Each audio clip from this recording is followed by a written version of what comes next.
c'est la visualisation. Alors, la visualisation, comment ça fonctionne? C'est très simple. Ça part du principe que nos pensées façonnent ce qui va nous arriver et façonnent la façon dont nous réagissons.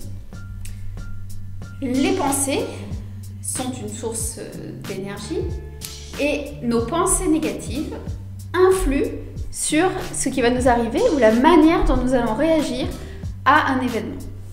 Par exemple, si juste avant d'arriver à un examen, consciemment, mais surtout inconsciemment, c'est des petites choses qu'on fait au quotidien et dont on ne se rend souvent même pas compte. Si inconsciemment je suis stressée puisque j'imagine qu'il y aura des exercices auxquels je ne vais pas savoir répondre, qu'il y aura des exercices qui vont être un petit peu hors programme, qu'il y aura des problèmes que je ne vais pas arriver à résoudre, que peut-être je vais sécher, je vais être paralysée à un moment et je ne vais pas arriver à sortir de cette peur. Si j'imagine que j'aurai une mauvaise note et j'imagine déjà le stress que ça va me produire, eh bien en fait, je crée dans ma tête toutes les conditions pour que ces choses négatives arrivent. Donc, comme c'est des choses dont on n'a souvent pas conscience, la visualisation positive consiste à faire exactement l'inverse. En fait, pour moi, c'est un peu l'image du circuit imprimé. Sur le circuit imprimé, il y a des pistes déjà existantes. Et donc, si on reste sur les pistes existantes, sur des pistes d'échecs, sur les pistes de souvenirs d'échecs, ou sur des pistes de pensées négatives, eh bien en fait, le plus simple pour le cerveau et pour notre corps, c'est de reproduire et donc de resuivre les pistes déjà existantes, de se glisser dans le sillon déjà creusé de la négativité et de l'attente d'un événement négatif. Donc ce qu'il va falloir faire finalement, c'est changer notre logiciel interne, c'est changer les pistes de nos pensées conscientes et inconscientes pour essayer de creuser au contraire des pistes de positivité qui vont nous emmener vers la réussite. Donc très simple, c'est quelque chose qui peut se faire un petit peu tous les matins. On visualise positivement. Donc on va se projeter sur l'objectif qu'on cherche à atteindre ou on va se projeter sur l'événement qui nous effraie. Et on va imaginer dans le détail que ça se passe comme on le rêve, comme on l'aurait souhaité. Donc par exemple, je suis dans mon examen, j'arrive, je découvre le sujet et là, génial. Tout ce que j'ai révisé, c'est exactement les parties que je maîtrise sur le bout des doigts. Je sais répondre à tout, j'ai un petit sentiment d'euphorie qui pointe le bout de son nez, je me dis c'est trop beau pour être vrai. J'écris à toute vitesse, j'ai tellement de choses à dire sur ce sujet, j'ai exactement les citations qui correspondent, c'est exactement ce sur quoi j'avais porté mes efforts de révision. Bref, c'est super, je suis très heureuse et à la fois soulagée et à la fois je vis ces émotions en même temps que je me projette dessus. J'imagine la sortie de l'examen où je peux dire à tous mes proches à quel point je suis super contente puisque c'était exactement tout ce que je maîtrisais. Et je vais même aller plus loin, je vais même imaginer le moment où le professeur va me rendre le devoir. Donc je vais imaginer le devoir, la note que je veux, le sentiment du devoir accompli, le sentiment d'être bon tout simplement, la satisfaction d'avoir une bonne note, les annotations positives.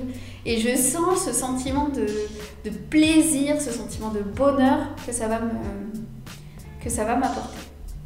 Donc ça c'est pour un exemple à court terme, c'est-à-dire le prochain examen. On peut faire ça exactement avec un exemple à moyen terme, c'est-à-dire j'imagine déjà la fin des concours, j'imagine déjà l'école que je vais intégrer, le plaisir que j'aurai, je serai tranquille un été, ce sera l'épanouissement total, je serai excitée de rentrer dans cette école pour aller apprendre le métier dont je rêve. Donc il faut se projeter, non pas uniquement mentalement avec des pensées sèches et pure pensée, mais vraiment en se projetant avec le sentiment qu'on va avoir, l'émotion qu'on va ressentir de tout son être. Donc ça, c'est un outil très intéressant puisque de la même manière qu'on ne peut pas changer le réel, on peut changer que notre état d'esprit. Ça va nous aider en profondeur à reprogrammer notre logiciel interne qui peut-être s'était programmé sur l'échec, sur ce qui est difficile, sur la douleur et le fait de ne pas y arriver. Et on va se reprogrammer pour atteindre nos objectifs. Ce qui est très important là-dedans, c'est qu'il faut que ce soit une activité régulière, quotidienne, ça serait très bien.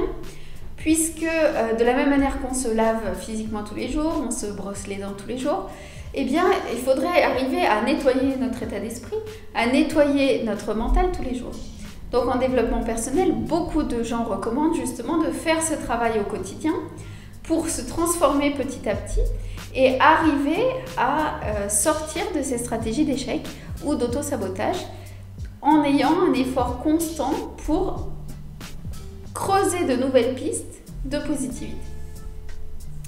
Donc, ce qui va être important également là-dessus, c'est de s'aider de petits outils. C'est-à-dire, on peut visualiser, mais ce qui est très important, c'est aussi d'utiliser des affirmations positives. Donc, les affirmations positives, ça va fonctionner sur le même principe qu'un slogan publicitaire. Quand on écoute à la radio des slogans publicitaires, on a l'impression qu'on n'y prête pas attention, mais souvent les slogans publicitaires, c'est pour ça que les sociétés payent des campagnes publicitaires aussi chères, vont s'intégrer en nous, vont s'incruster en nous, sans qu'on en ait forcément conscience. Donc là, ça va être la même chose avec les affirmations positives.